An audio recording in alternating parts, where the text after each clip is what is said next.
KBN Social Media presenta Gente, las historias, los testimonios, la voz de los personajes en Gente, con Sujei Patiño.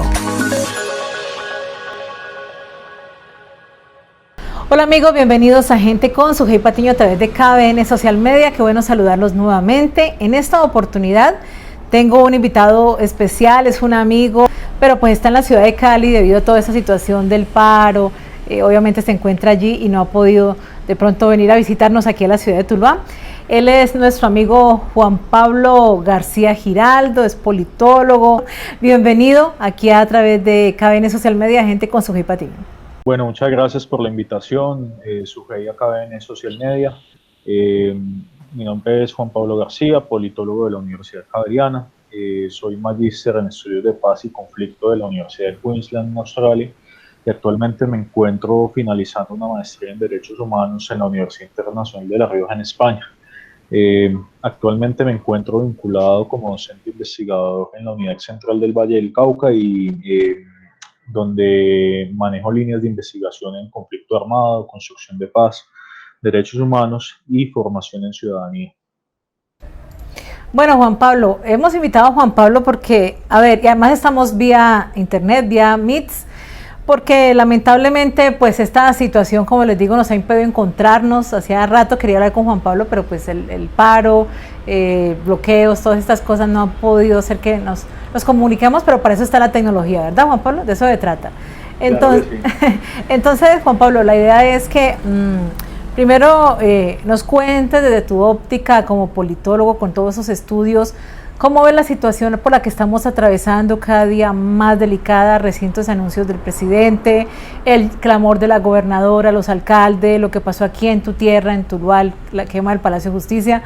Pero son muchos elementos, pero empecemos por el principio, o sea, el preámbulo de ¿qué ha originado todo esto? Juan Pablo, comenzamos con una protesta el 28 de abril, ya llevamos más de un mes. Cuéntanos acerca de eso, ¿cuáles son como ese análisis que realizas como politólogo? Principalmente hay que entender este paro nacional desde una perspectiva diferenciada, teniendo en cuenta los efectos, la prolongación, los matices que ha tenido a lo largo de este mes. Es un hecho que no tiene un precedente en la historia reciente del país y que ha surgido precisamente como una situación que ha de una u otra forma tenido efectos muy severos en materia económica, también en materia de convivencia ciudadana, pero que también es producto de unas demandas sociales y ciudadanas que tienen que ver con cuestiones estructurales en cuanto a garantía de derechos, y eso ha generado de una u otra manera que haya generado o se haya generado un estallido social precisamente sobre esas cuestiones estructurales tales como educación, tales como salud, a pesar de que el detonante de todo eso fue pues la fallida reforma tributaria que radicó el gobierno en el Congreso hace un poco más de un mes, pero que de todas maneras ha venido recogiendo una serie de descontentos, una serie de demandas que ya son de largo aliento por parte de algunos sectores sociales.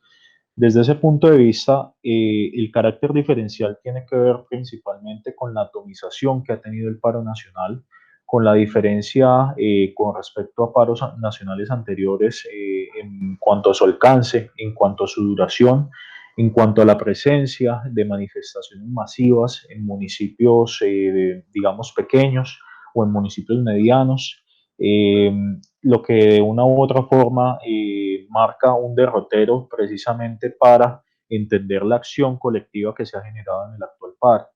En ese sentido, esa atomización ha generado digamos, una pluralidad de intereses, de demandas, pero también de accionar dentro de los colectivos y dentro de la ciudadanía que ha participado de estas manifestaciones, lo que ha generado inmensos retos, obviamente, para la institucionalidad en materia de orden público, en materia de restablecer la convivencia ciudadana y, obviamente, también de dar respuesta a todas las demandas que se han volcado en el marco del paro nacional. Es un escenario que institucionalmente es muy complejo y que en materia de convivencia ciudadana, de orden público, también lo ha sido. Y eso particularmente trae unos grandes interrogantes para el país de cara al futuro cercano. Y básicamente lo resumiría en dos. Primero es cuál va a ser el posicionamiento de la institucionalidad precisamente para poder menguar todas esas demandas ciudadanas que están ahí en el papel, que están en la mesa. ¿Sí? Segundo, cuáles van a ser los canales de comunicación permanentes de aquí en adelante que sean efectivos, precisamente para que desde el Estado se pueda dar un trámite efectivo a estas demandas. Ahora, aquí también hay un elemento que ha incidido de manera sobresaliente para el desarrollo de toda esta situación y son los efectos económicos y sociales que ha traído la pandemia. Eso, digamos, no tiene, digamos, mayor discusión en la medida que el índice de pobreza este año pues ha aumentado, estamos en una recesión económica, los índices de crecimiento económico pues evidentemente han decrecido digamos en el último tiempo. Colombia tuvo una leve recuperación en el primer trimestre del año, pero digamos la caída de la economía el año pasado fue muy severa, fue de más de 5 puntos porcentuales y pues toda esa situación social y económica ha generado una serie de malestares y demandas que ha desencadenado todo esta manifestación masiva de la ciudadanía. Juan Pablo, ¿qué ha pasado con la negociación? Nuestros líderes, nuestros gobernantes no han tenido capacidad de negociación. ¿Qué ha pasado? Porque varias veces se sentaron o se han sentado a la mesa buscando alternativas, nadie cede. ¿Qué ha pasado allí? Bueno, aquí hay que tener los dos puntos de vista. Y primero, vamos por el punto de vista institucional. Como decía, hay una atomización del paro o de los colectivos que hacen parte de este paro, maestros, camioneros, colectivos juveniles, movimientos estudiantiles, movimientos barriales, entre otros. Y no todos reconocen precisamente al Comité del Paro como un interlocutor legítimo precisamente para tramitar esas demandas ante el gobierno nacional. Eso genera evidentemente un riesgo mayor, o más bien un reto mayúsculo para el gobierno nacional para poder dar respuesta a todas las demandas que están, digamos, se están tramitando en este momento en las calles, ¿sí? O que se están tratando de socializar precisamente ese descontento en las calles. Eso genera un panorama que institucionalmente ha desbordado al Estado y en ese sentido, pues la capacidad de diálogo del gobierno nacional específicamente ha estado en la mesa, pero con interlocutores que se identifican como legítimos, tales como el Comité del Paro. El problema es dar cabida precisamente a todas las voces que están en este momento en las calles. En ese sentido, pues no es sencillo desde el punto de vista de la institucionalidad poder sentarse a dialogar con todos los actores, precisamente porque son demasiados y además de eso, los intereses, las demandas son pluridiversas, es decir, no todos tienen la misma agenda, no todos tienen los mismos intereses. Eso por un lado. Por otro lado, también hay que tener en cuenta que el gobierno ha estado en determinado momento un poco reticente precisamente a establecer canales de comunicación más allá del Comité del Paro Nacional. Si bien ha generado algunas negociaciones desde el punto de vista regional, como por ejemplo lo que pasó en Buenaventura, que posteriormente pues, los acuerdos a los que se llegaron en el distrito fueron reversados por decisión del presidente, eh, pues ha generado una dificultad precisamente en establecer un diálogo efectivo, un diálogo franco, un diálogo que, digamos, de una u otra manera disminuya ese nivel de desconfianza que tienen los sectores que se están movilizando en la actualidad con respecto al gobierno nacional. Por otro lado, las administraciones municipales yo creo que han hecho esfuerzos mayúsculos precisamente para establecer esos canales de comunicación. Pero ¿qué pasa? Muchas veces se ven, si se quiere, la capacidad de maniobra se ve disminuida precisamente por las dinámicas nacionales y que de una u otra forma inciden precisamente en la capacidad de negociación sobre algunos temas específicos, como por ejemplo el rol de la fuerza pública para dispersar las manifestaciones, que de una u otra manera pues disminuye esa capacidad de negociación que pueden tener las administraciones municipales. Se ha visto como en Cali, en Buga, por ejemplo, también en Tuluá en determinado momento, las administraciones municipales han hecho esfuerzos mayúsculos precisamente para generar esos diálogos, pero muchas de las dinámicas dependen también del resorte del gobierno nacional y cómo concibe precisamente el restablecimiento del orden público. En ese sentido, pues hay que hacer mención con respecto al decreto 575-2021, que es el decreto que sacó el día de ayer el gobierno nacional con respecto a la asistencia militar que se va a prestar en el Valle del Cauca y en otros 8 departamentos del país. Lo que de una u otra manera genera es una medida que tiende a militarizar el departamento en aras precisamente de restablecer el orden público. Este decreto particularmente trae unos riesgos muy grandes desde el punto de vista de la capacidad política que tienen los gobernantes locales y departamentales. ¿Por qué? Porque se genera una decisión centralizada desde el punto de vista que es de resorte del presidente el manejo del orden público, desconociendo un poco la capacidad y esa potestad de autoridad de policía que tienen los gobernadores y los alcaldes de los municipios, que además de eso dificulta la capacidad de diálogo en la medida que se genera una advertencia en el articulado del decreto sobre las posibles sanciones que pueden tener gobernadores y alcaldes que no acaten de una u otra forma las directrices del gobierno nacional. Entonces, buscar alternativas desde ese punto de vista, políticamente hablando, para las administraciones locales y departamentales es complejo. Y eso genera también una centralización de las decisiones. Sin embargo, en este punto yo creo que el paro ha sufrido ya un desgaste, hay un punto ya de quiebre donde muchos sectores de la ciudadanía también se manifiestan en contra de los bloqueos que se están generando en el marco del paro.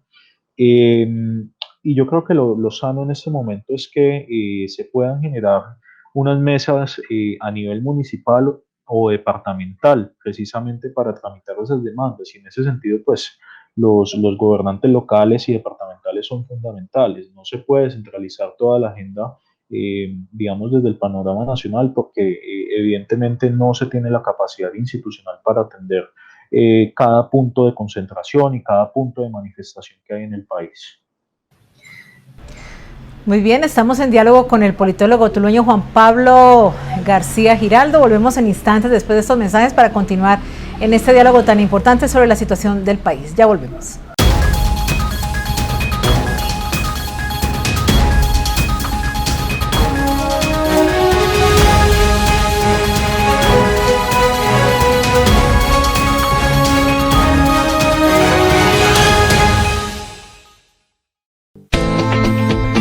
La S, Hospital Departamental Tomás Uribe Uribe de Tuluá, empresa social del Estado, presta servicios de salud especializados en pediatría, medicina interna, ginecobstetricia, cirugía general, ortopedia y traumatología de mediana y alta complejidad, y unidad de cuidados intensivos adultos a los habitantes de la ciudad de Tuluá y su área de influencia, con atención 24 horas en el servicio de urgencias y de lunes a viernes de 7 de la mañana a 5 de la tarde en consulta externa. Para mayor información, www.hospitaltomasuribe.gov.co.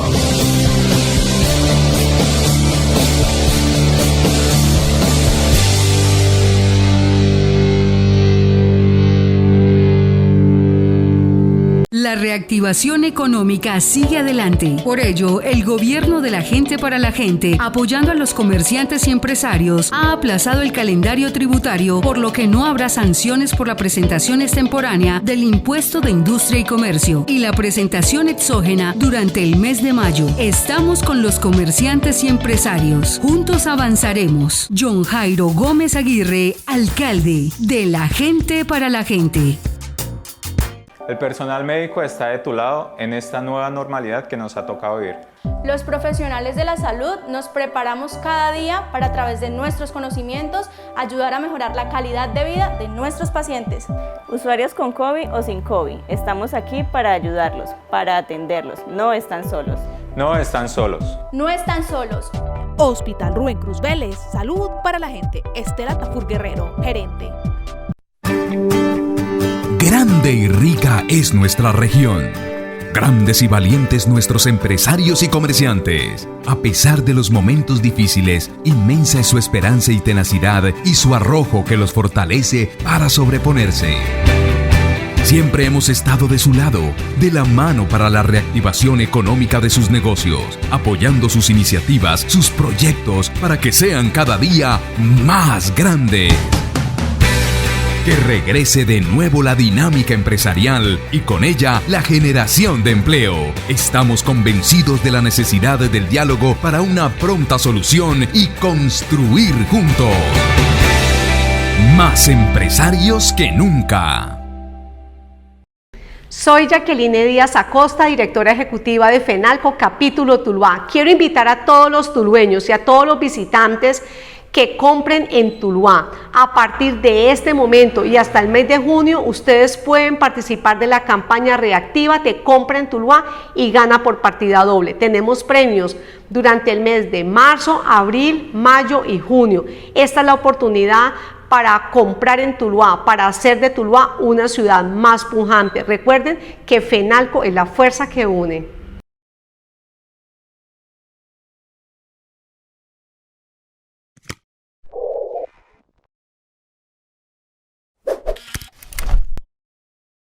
Seguimos aquí en Gente con su Patiño a través de KBN Social Media. Gracias por estar con nosotros. Recuerden suscribirse a este programa. Yo estoy aquí desde mi oficina, conectada vía internet con el doctor Juan Pablo García Giraldo. Gracias a la tecnología. Gracias a Dios por la tecnología. Bueno, Juan Pablo, cuéntanos, esta figura de la conmoción interior para el país, ¿qué es? Explícame a la gente en qué consiste, cuáles son los alcances, cómo beneficia o de alguna manera perjudica a los ciudadanos y qué poder llega a tener el presidente también con ella. Bueno, para eso primero hay que explicar qué es la figura de conmoción interior, que es un estado de excepción.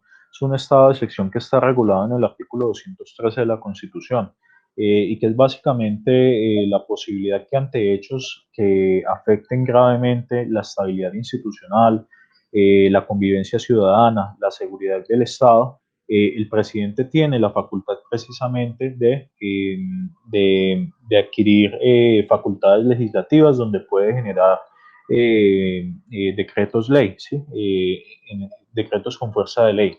En ese sentido, se pueden generar o derogar leyes que sean incompatibles precisamente con las motivaciones que conlleven a la declaratoria de un estado de conmoción interior. También eventualmente se pueden generar restricciones en cuanto a la divulgación de información por parte de medios de comunicación. Se pueden también suspender a alcaldes y gobernadores que eventualmente se considere que no están atendiendo o que están contribuyendo de una u otra manera a la perturbación del orden público. Entonces, digamos que el poder o los poderes que adquiere el presidente de la República pues son muy grandes en la medida que tiene la capacidad de legislar y en ese sentido pues no necesita la aprobación del Congreso para precisamente emitir esos decretos con fuerza de ley. Tengamos en cuenta que el estado de conmoción interior tiene una duración de 90 días con la posibilidad de prorrogarse por 2 periodos de similar duración, pero esos 2 periodos deben contar con la aprobación del Senado de la República. En ese sentido, las implicaciones tienen que ver principalmente con que se puede dar la posibilidad que se restrinjan o se limiten el goce de derechos, incluidos derechos fundamentales, tales como libre circulación, entre otros, dependiendo obviamente de la motivación.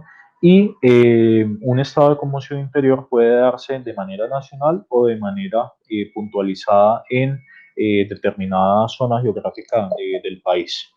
En ese sentido, pues como lo dice, es un estado de excepción, precisamente para conjurar las graves situaciones que conlleven precisamente al deterioro de la convivencia ciudadana o de la seguridad del Estado.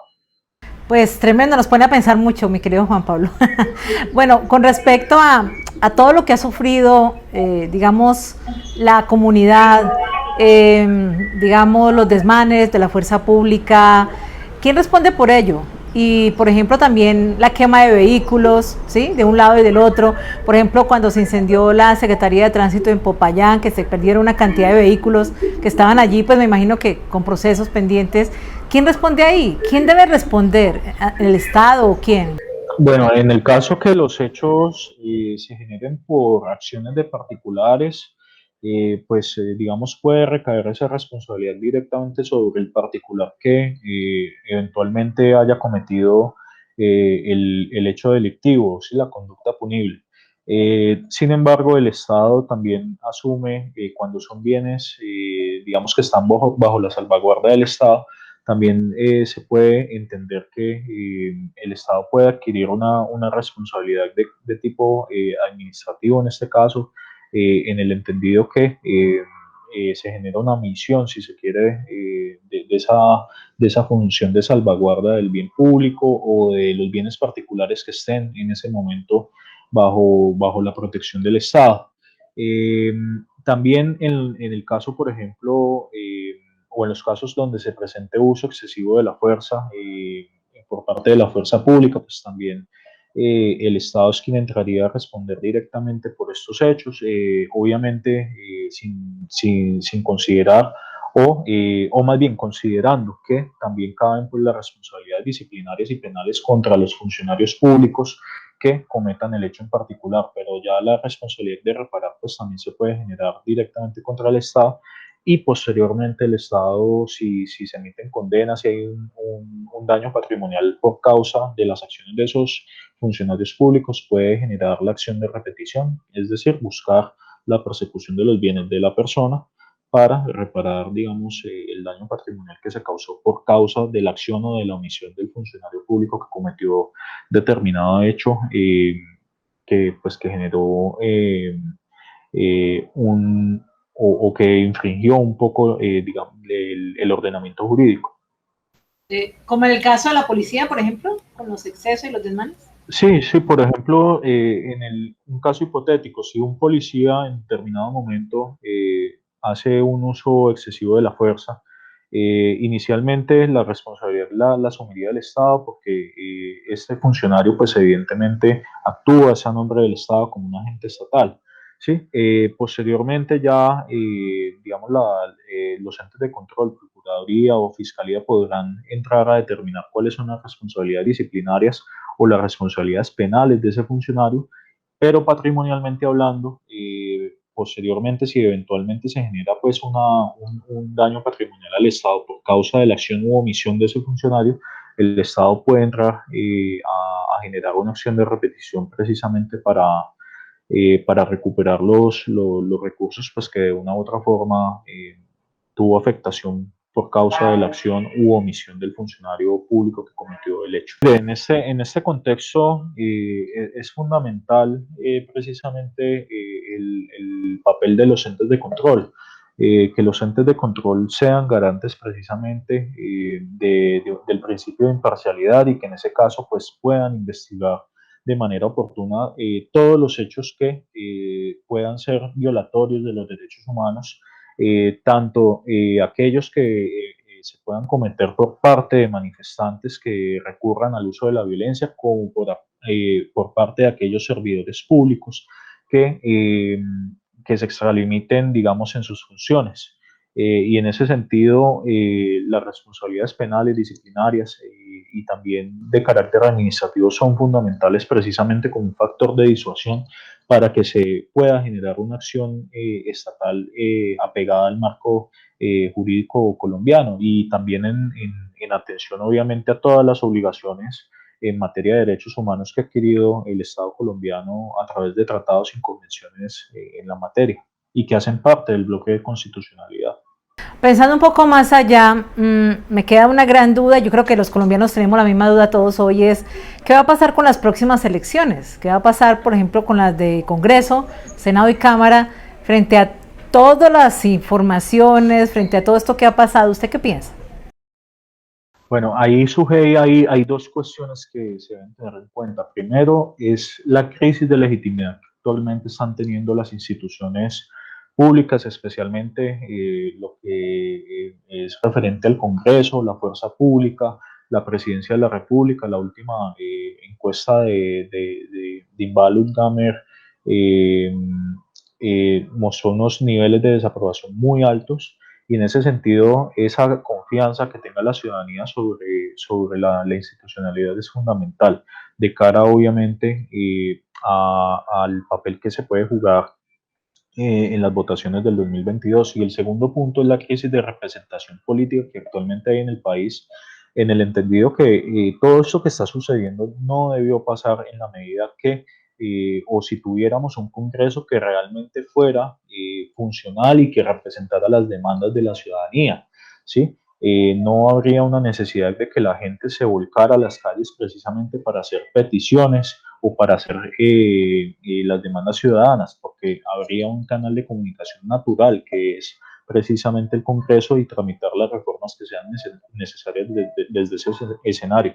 Sin embargo, la cuestión de representación política es un elemento que viene en crisis desde hace mucho tiempo en el contexto y en el sistema político colombiano, y que obliga a repensar precisamente el papel de los partidos políticos.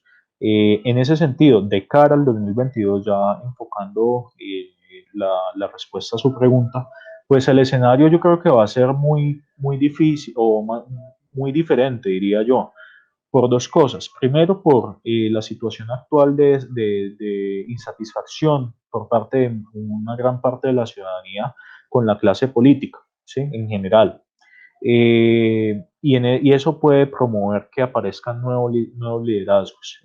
Hay que mirar eventualmente si los partidos permiten el ingreso de esos nuevos liderazgos precisamente a sus movimientos políticos. Lo segundo tiene que ver básicamente con qué va a pasar en materia de orden público, si de aquí a ese punto, digamos, cómo va a estar la situación en el país. Y eso, digamos, hace unos años o unos meses, pues hubiera sido digamos, una cuestión, una suposición, digamos, un poco sacada de los cabellos, como dicen por ahí, pero miren el tema tan prolongado que hemos tenido con este paro nacional y los efectos en la economía y en la convivencia ciudadana que se han manifestado. Y en ese punto, o partiendo de eso, también hay que tener en cuenta cómo se van a desarrollar las campañas políticas a Congreso, específicamente teniendo en cuenta este escenario de descontento social y también este escenario de pandemia, teniendo en cuenta pues que estamos en un tercer pico, saliendo de un tercer pico de la pandemia y digamos la situación biosanitaria pues también es compleja, precisamente para generar una campaña política desde las formas tradicionales de reunión con las bases electorales de los partidos, de los movimientos, de los candidatos. Entonces, eso va a generar un factor diferencial, sin duda. Sin duda. También nos pone a pensar qué va a pasar en ese tiempo. Como usted dice, hay que esperar a ver qué pasa en los próximos días, en los próximos meses en nuestro país. Vamos a hacer una segunda pausa y regresamos ya en la parte final en este diálogo con el doctor Juan Pablo García Giraldo, quien nos acompaña hoy haciendo un análisis de toda la situación de nuestro país. Ya volvemos.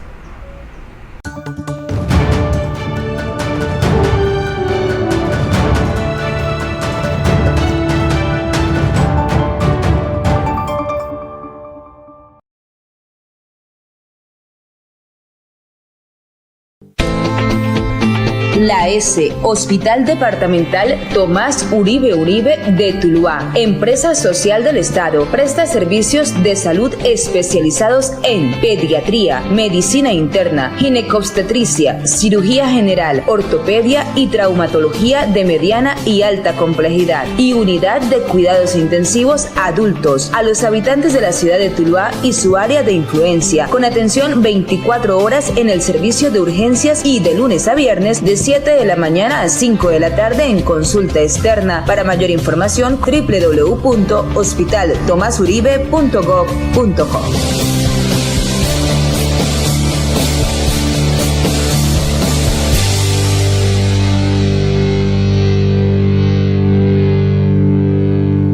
La reactivación económica sigue adelante. Por ello, el gobierno de la gente para la gente, apoyando a los comerciantes y empresarios, ha aplazado el calendario tributario, por lo que no habrá sanciones por la presentación extemporánea del impuesto de industria y comercio y la presentación exógena durante el mes de mayo. Estamos con los comerciantes y empresarios. Juntos avanzaremos. John Jairo Gómez Aguirre, alcalde de la gente para la gente. El personal médico está de tu lado en esta nueva normalidad que nos ha tocado vivir. Los profesionales de la salud nos preparamos cada día para, a través de nuestros conocimientos, ayudar a mejorar la calidad de vida de nuestros pacientes. Usuarios con COVID o sin COVID, estamos aquí para ayudarlos, para atenderlos. No están solos. No están solos. No están solos. Hospital Rubén Cruz Vélez, salud para la gente. Estela Tafur Guerrero, gerente. Grande y rica es nuestra región. Grandes y valientes nuestros empresarios y comerciantes. A pesar de los momentos difíciles, inmensa es su esperanza y tenacidad y su arrojo que los fortalece para sobreponerse. Siempre hemos estado de su lado, de la mano para la reactivación económica de sus negocios, apoyando sus iniciativas, sus proyectos para que sean cada día más grandes. Que regrese de nuevo la dinámica empresarial y con ella la generación de empleo. Estamos convencidos de la necesidad del diálogo para una pronta solución y construir juntos. Más empresarios que nunca. Soy Jacqueline Díaz Acosta, directora ejecutiva de FENALCO Capítulo Tuluá. Quiero invitar a todos los tulueños y a todos los visitantes que compren en Tuluá. A partir de este momento y hasta el mes de junio, ustedes pueden participar de la campaña Reactívate, compra en Tuluá y gana por partida doble. Tenemos premios durante el mes de marzo, abril, mayo y junio. Esta es la oportunidad para comprar en Tuluá, para hacer de Tuluá una ciudad más pujante. Recuerden que FENALCO es la fuerza que une.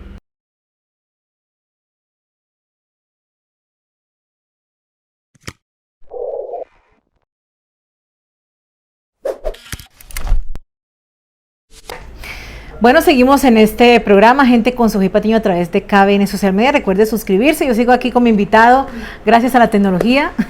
Bueno, doctor Juan Pablo, a ver, yo a él le tengo mucho cariño porque es hijo de una mujer que admiro mucho, que es la doctora Rosalba Giraldo, de don Víctor García. Pero como tulueño, ¿cómo vivió desde Cali? Ahorita nos cuenta cómo le ha ido allí en Cali. ¿Cómo vivió desde Cali el tema de la quema de nuestro hermoso, emblemático, significativo, histórico, bueno, de todo Palacio de Justicia aquí en la ciudad? No, muy lamentables los hechos. Mire, a pesar de que yo resido en Cali, pues el ámbito laboral y mi vida profesional la he desarrollado en Tuluá y la sigo desarrollando en Tuluá. Y eso genera precisamente pues ver con mucha preocupación lo que ha sucedido en el municipio. Precisamente porque hay una afectación al aparato de justicia en el marco pues del municipio. Sabemos la importancia que tienen los despachos que allí funcionan, que funcionan en el Palacio de Justicia, y cómo precisamente desde esa edificación es que se proyectan muchas de las acciones precisamente que permiten la garantía de derechos para la población del centro del Valle del Cauca.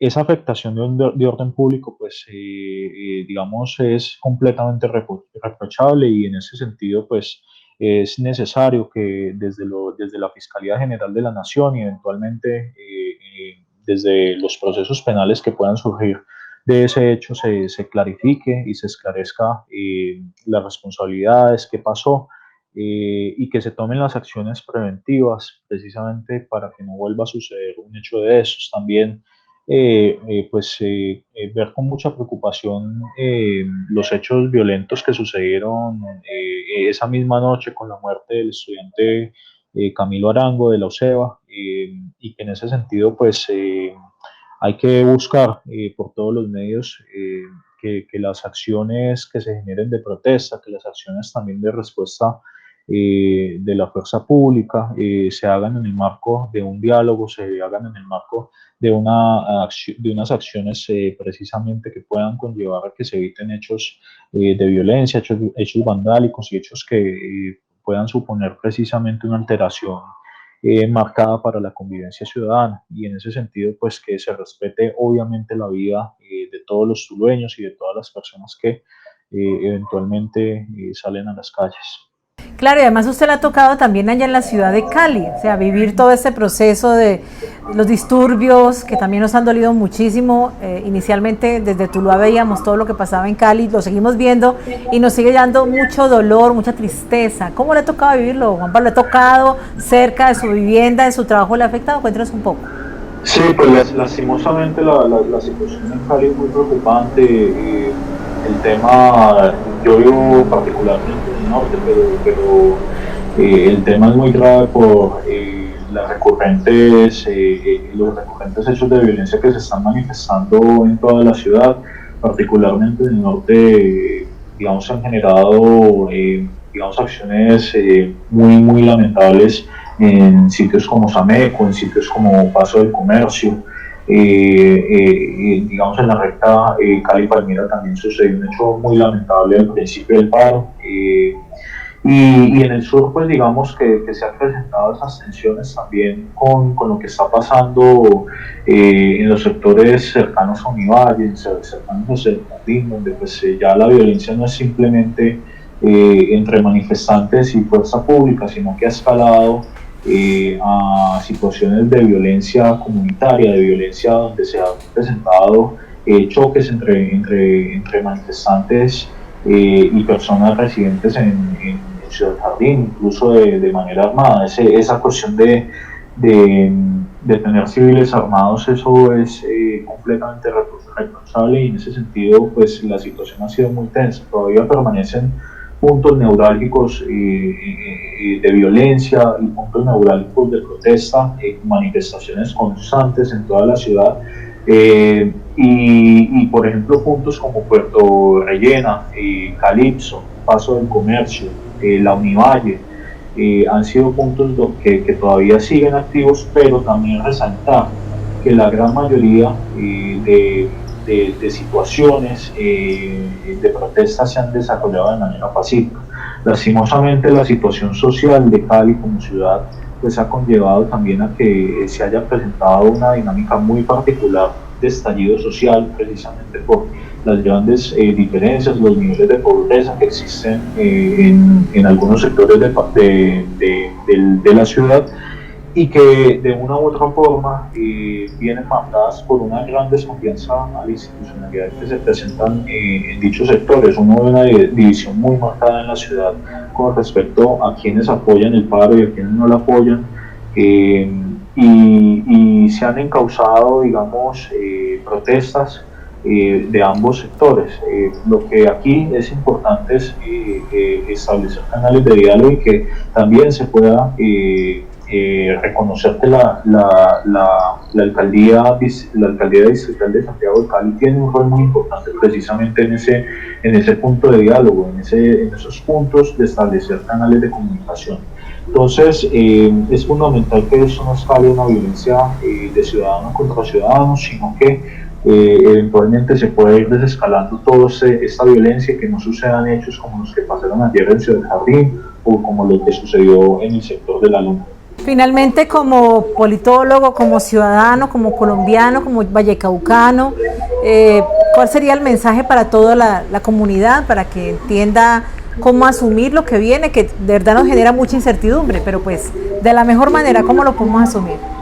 Bueno, lo primero es hay que buscar canales de comunicación entre los mismos ciudadanos y empezar por un principio básico para el funcionamiento de un sistema democrático, que es el respeto por la diferencia, ¿sí? Que no se descalifique al otro, que se pueda entender la posición independientemente si estamos o no estamos de acuerdo. Y en ese sentido también ser activos en materia política, generar participación política activa de cara a las elecciones del 2022, de cara a procesos de empoderamiento político de la ciudadanía, de cara también a los procesos de veeduría ciudadana que se pueden hacer en el marco de la acción del Estado, y en ese sentido pues que apoyar a la institucionalidad en el entendido de poder restablecer la convivencia ciudadana, pero también exigir, o sea, es decir, apoyamos, pero también exigimos que la institucionalidad pueda ser precisamente garante de derechos y que se atiendan las demandas ciudadanas que se presentan en la actualidad, porque aquí hay cuestiones estructurales pues que lastimosamente han desembocado en situaciones de violencia desde las manifestaciones, pero también desde el Estado. Entonces, tomar una visión muy imparcial del asunto y muy objetivo sería como la recomendación. Pues doctor Juan Pablo García, de verdad muchísimas gracias por esa amabilidad, por dedicarnos este tiempo para poderle explicar un poco a nuestros seguidores todo lo que está pasando, que ha generado tanta desinformación, tanta angustia, tanta incertidumbre, y esperamos que todo siga siendo mejor para nuestro país. Gracias y muchos éxitos y muchas bendiciones, ¿no? Sujei, muchísimas gracias por la invitación y bueno, yo sé que desde KBN Social Media siempre se dan estos diálogos que repercuten precisamente en la realidad política social del centro del Valle del Cauca y del Valle del Cauca en general. Entonces, agradecerle por su amable invitación. Muchas gracias, doctor Juan Pablo, de verdad, muy amable por acompañarnos. A ustedes también recuerden suscribirse a través de KBN Social Media y compartir este programa. Yo soy Sujei Patiño, recuerden que de lunes a viernes nos encontramos aquí en Facebook Live a través de La Encerrona. En mi Facebook Live me pueden encontrar en mi perfil. De lunes a viernes a las 9 de la noche nos encontramos en La Encerrona. Y síganme siempre en cada estreno de KBN Social Media. Y en mis redes sociales, en Twitter, @KBN Social Media, en Instagram, KBN_, socia_, y media. Muchas gracias a ustedes por estar siempre conmigo. Un besito. Nos vemos en nuestro próximo estreno. Chao, chao. KBN Social Media presentó Gente, las historias, los testimonios, la voz de los personajes en Gente, con Sujei Patiño.